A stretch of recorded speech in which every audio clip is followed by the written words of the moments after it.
Bangor, there's 10,000 customers in Bangor that know how it's possible potentially that and you should help us down this morning. Bangor, there's 10,000 customers in Bangor that know how it's possible potentially that just a UTS guy.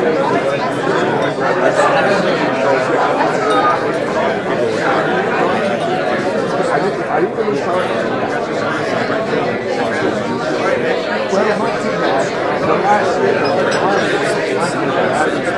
it was dry.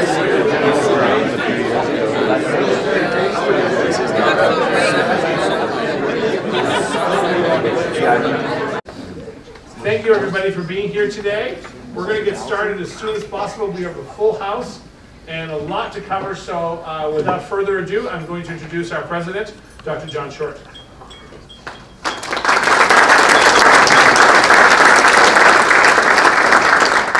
I want to thank the Board of Visitors for sponsoring the Board of Visitors Business Breakfast, which we do regularly, and I certainly want to thank all of you. UMFK is the community, everything about us, from community policing to our sports centers, our Red Cross Evacuation Center, to the uses of Fox Auditorium, to the idea of going to school all along Pleasant Street, from elementary school to high school to college. We're very, very, very appreciative of all of your support. We depend on it, we appreciate that you're advocates, and we're so glad that you're here today. So thank you again, and Sodexo will be choosing by table to take you out to have your breakfast food, and then after we eat, we'll introduce and talk about the business breakfast a little more, and introduce our guest speaker for today. But thank you very much for being here, and for your support.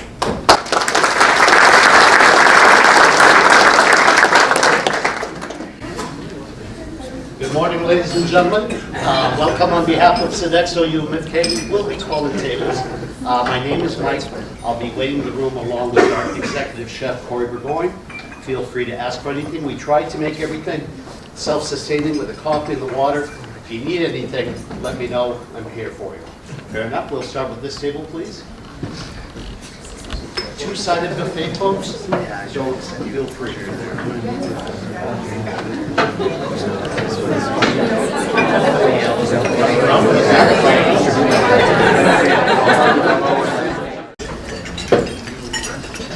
Thank you everyone for coming. It's a great crowd today. I have the pleasure of introducing Dr. Page. He's the first ever Maine-born Chancellor of the University of Maine System, and more importantly, a proud graduate of UMFK. Under his leadership, the university system has achieved $82 million in savings, expanded early college to nearly 3,000 Maine high school students each year, and advanced affordable access to public higher education and the opportunities it provides, including making a record $86 million in financial aid available to students who need it the most this year. Of the most relevance to today's presentation, Chancellor Page helped secure the support of Governor LePage and nearly every Maine legislator, including all of Aroostook County's representatives in Augusta, go to the Maine voters this November 4th for the historic $49 million investment in the university, which is now known as Question 4.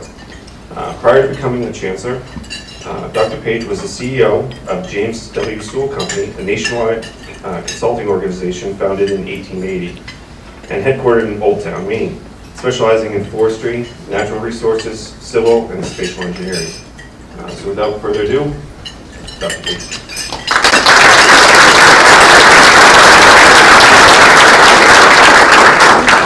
Well, good morning, everybody. I'm told I have to use the mic for the folks who are recording, otherwise I don't like mics and I'd be out here. So if I drift away from it, I'm sorry, and apologies in advance.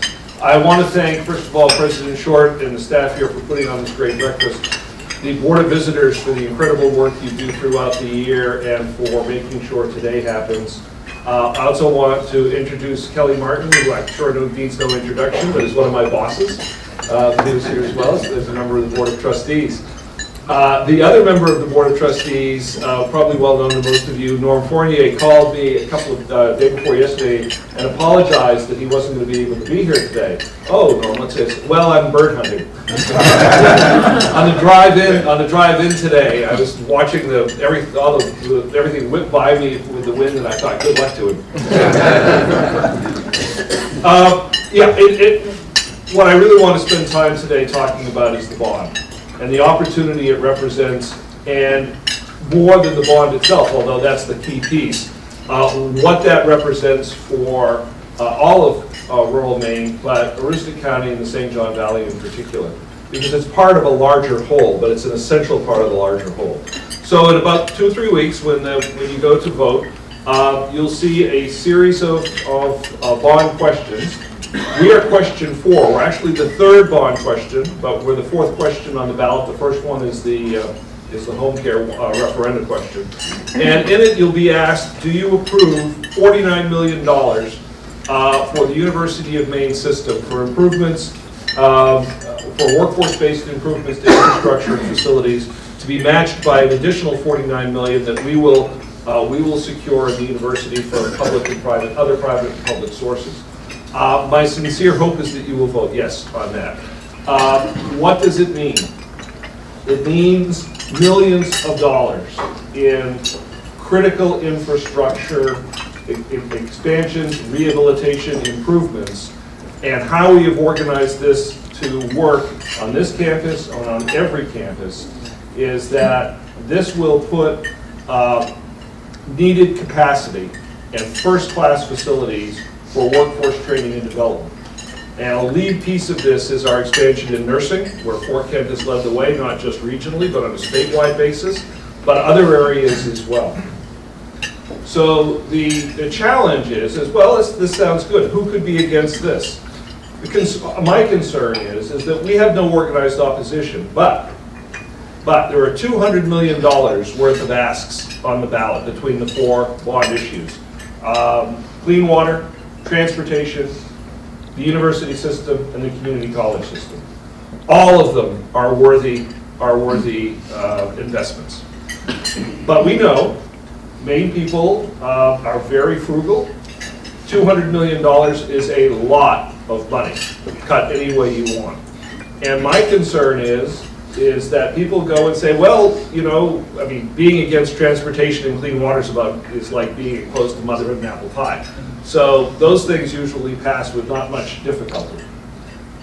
Higher education, especially a bond, the largest one in our history, $49 million, is an easy one to sort of not think hard about and say, well, we're spending enough money.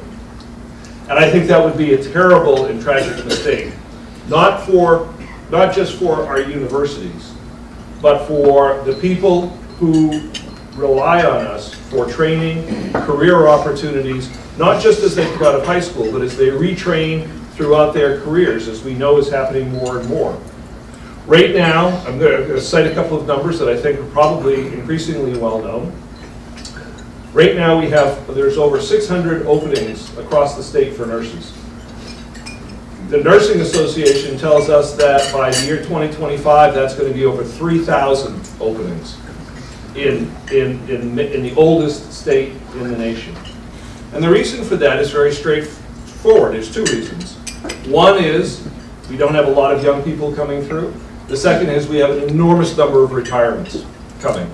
People my age, people of some of your ages and the others, the baby boomers, etc. They are retiring across the country at a rate of 10,000 a day.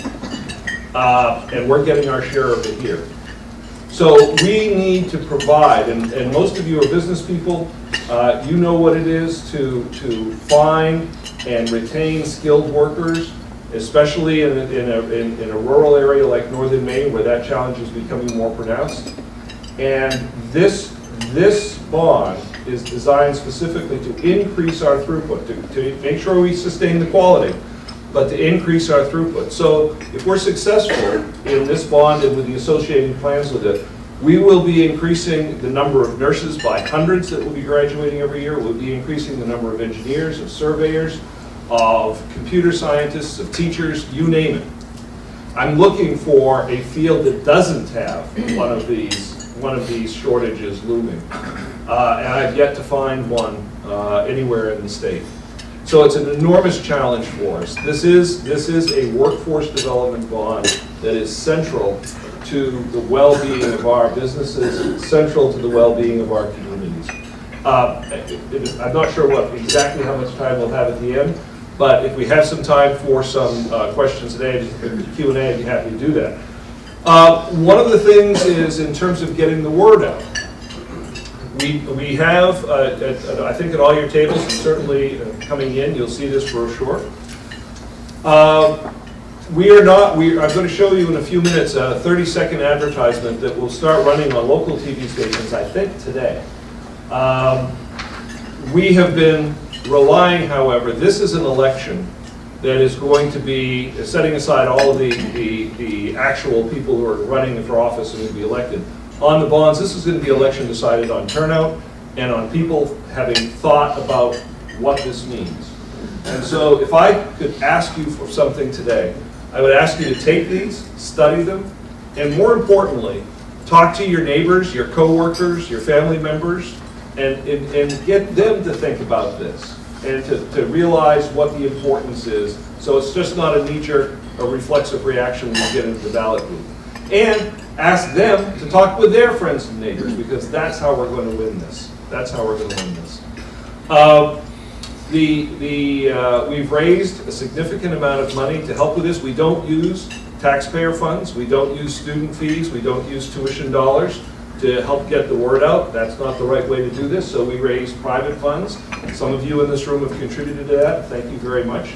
In a very short period of time, we raised over $300,000.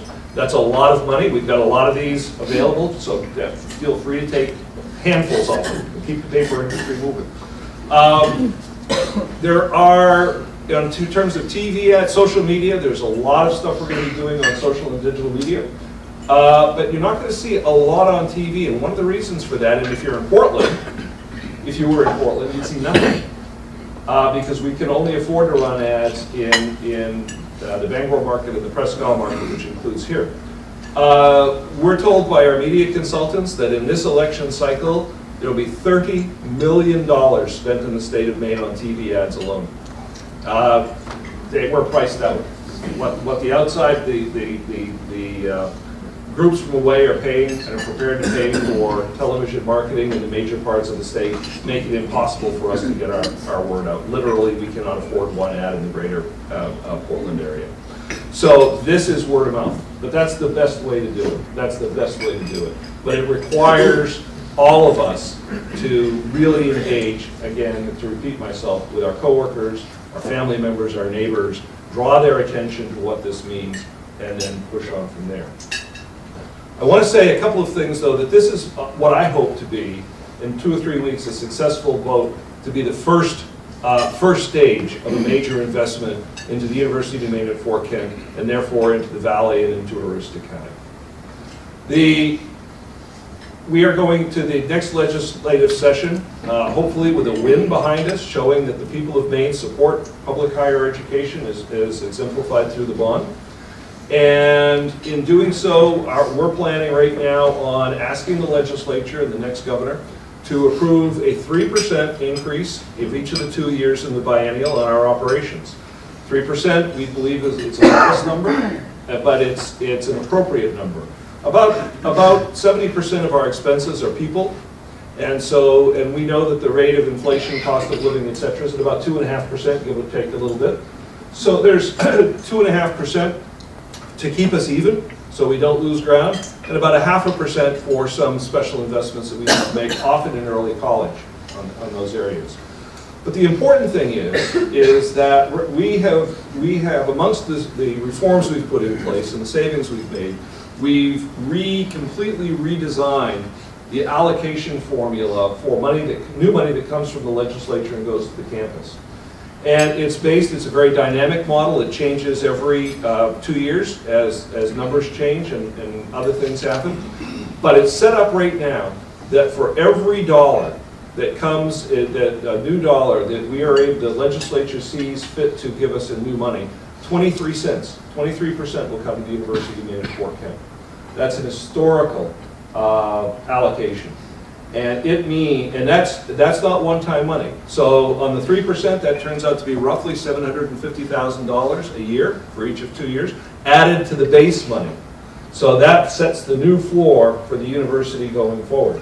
Now that 23%, because Fort Kent will then get a larger allocation coming out of that, they recalculate, that 23% will go down in subsequent years, but that means that between the bond, the $1.75 million or so coming in from the bond, the $1.5 million if the legislature sees fit to meet our request that will come in every 2 years from then on, together with a large number of very exciting partnerships, including one with an out-of-state company to help market our nursing program on a national basis that John and others are putting into play.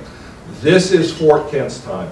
This is the University of Fort Kent's time to invest and to grow and to serve the Valley region better, to serve Aroostook County better, to serve Maine better. And I don't think, and you may think I'm standing here trying to sell you a bill of goods, but I go back a long ways here. I was class of '75. And this is the best opportunity that the university has had to invest and to grow sensibly, smartly, in engagement with the community that it's had in the last 40 years. So this, I really am asking you to look carefully at how this all fits together and to really get out and work with your friends and neighbors and colleagues to get the vote out. I know we will prevail with a good majority here in the Valley, but I need that number very high because there are other parts of the state where we're not going to get this kind of support. So I'm going to take a moment. I'm not sure who has, how to, there's about a, right back on, oh, it's right there too. Never mind. Go ahead. Voting yes on 4 will put more graduates to work in Maine, where we have jobs for 3,200 new nurses. In the next decade, we'll need more than 2,000 new engineers. Maine employers have thousands of job openings. For companies like ours to grow, we need to hire more graduates with 4-year degrees. Question 4 is investment in the University of Maine system that will educate more nurses to care for our families. Teach student skills for in-demand jobs. And create opportunity for Mainers to get good jobs right here at home. Vote yes on 4. That's it. I can't tell you exactly how it's going to go into rotation and where. It involves, oops, I'm supposed to use the mic. It involves students and others from across the state, and I think the message is exactly that. This is about how do we have a workforce environment where our young people and our people who are looking to increase their skills or retrain in mid-career, make sure they have opportunities here in Maine, especially in the rural areas, stay and build their careers, build their businesses here. That's what this is about. So with that, I'm wondering if I'm forgetting anything, John, that I should be adding to that piece? That's it. And do I have a few minutes if there's questions? We usually go till about 8:30, so you got plenty of time. Oh, got plenty of time. I can talk forever. Chancellor, that's really exciting news about the formula change. I heard you say the word new a couple times in that presentation. Does that mean the base allocation is still the old formula? Yeah, the base allocation, there are some moves that are made in that. But yeah, we're not starting, it's not a zero-sum recalibration. So we've made changes in that using some different mid-course adjustments over the last 3 or 4 years. So Fort Kent has gotten some, but this is the place where that trend line, which had been going up a little bit, really starts to go like this.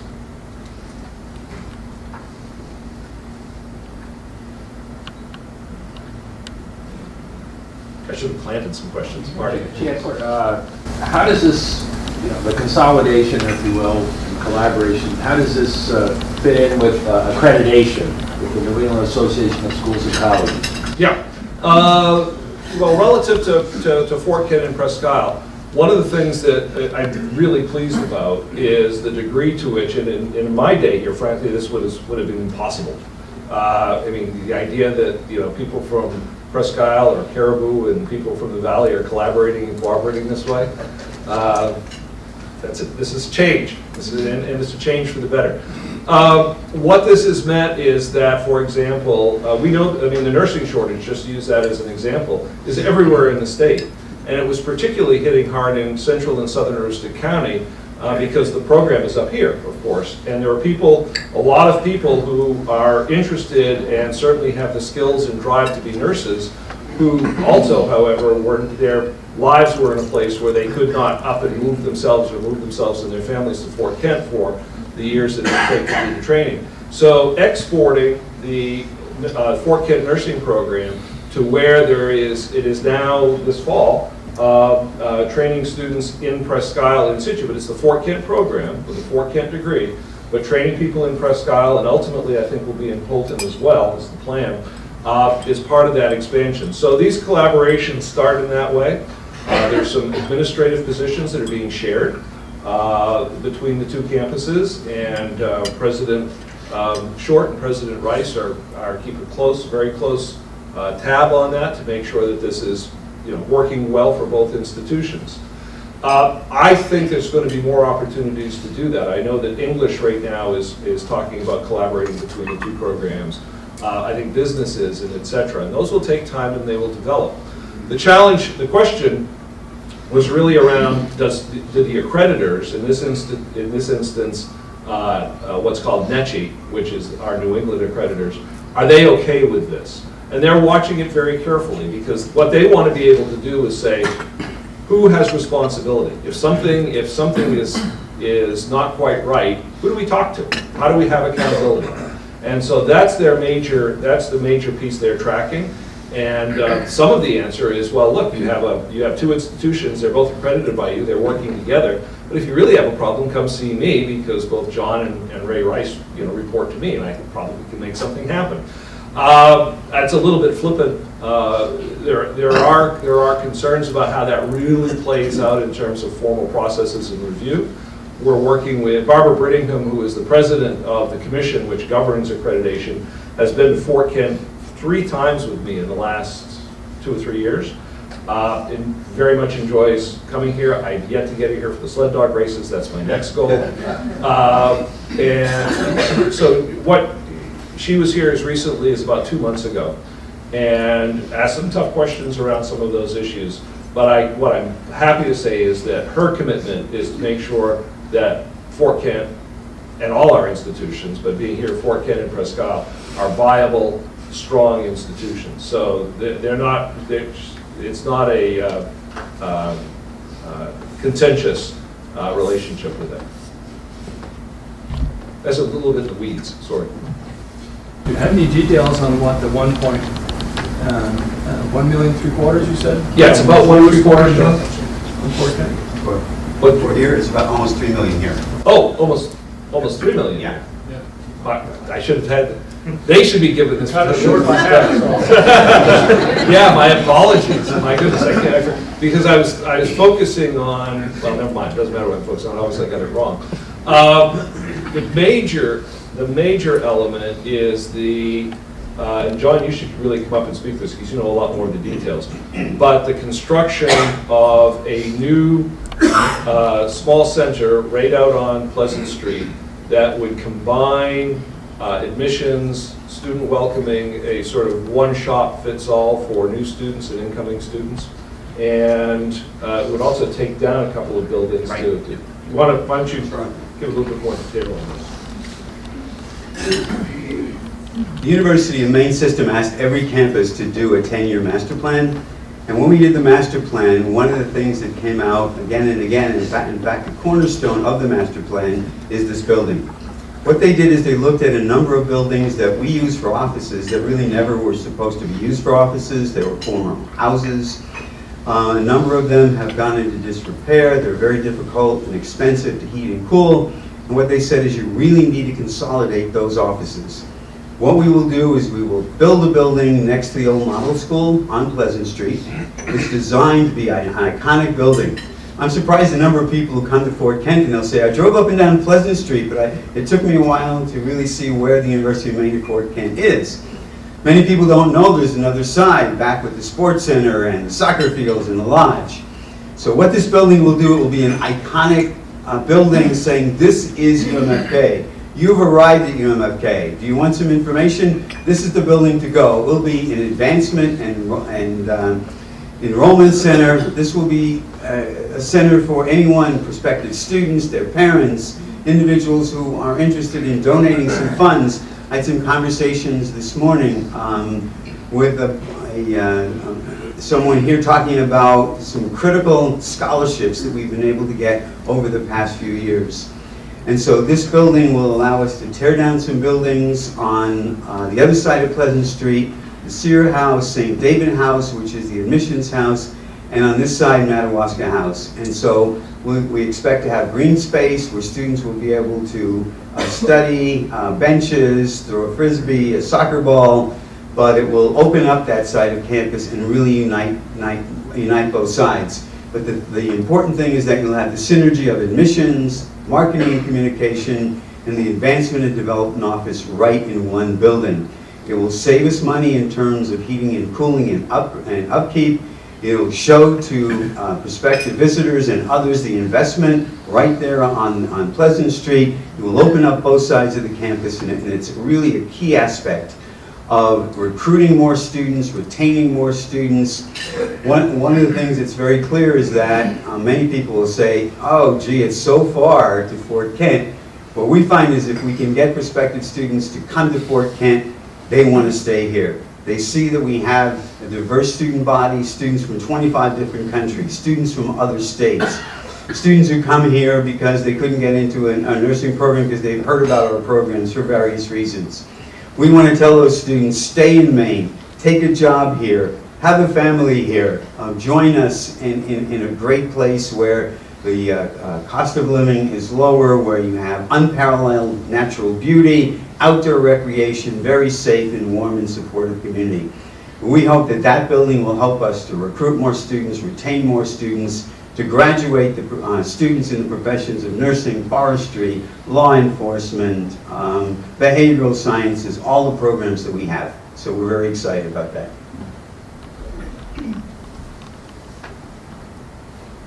Aside from that,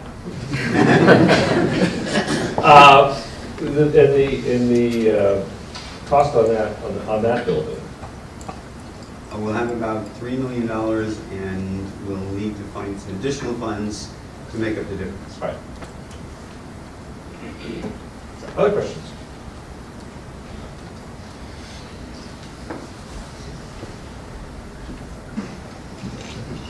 Well, I want to thank you all again. I don't know if there's seconds out there. There's a lot of food. I guess there might be.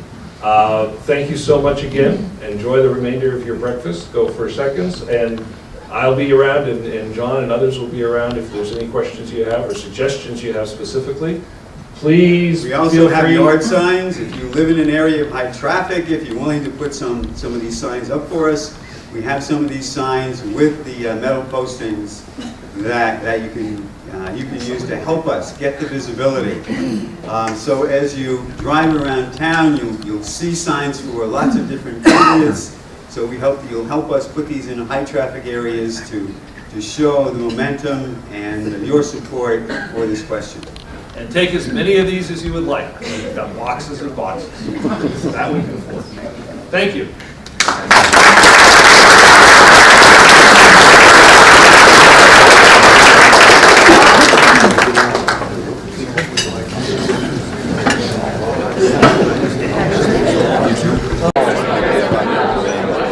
You should help us down this one. Bangor, there's 10,000 customers in Bangor that have power. It's possible potentially that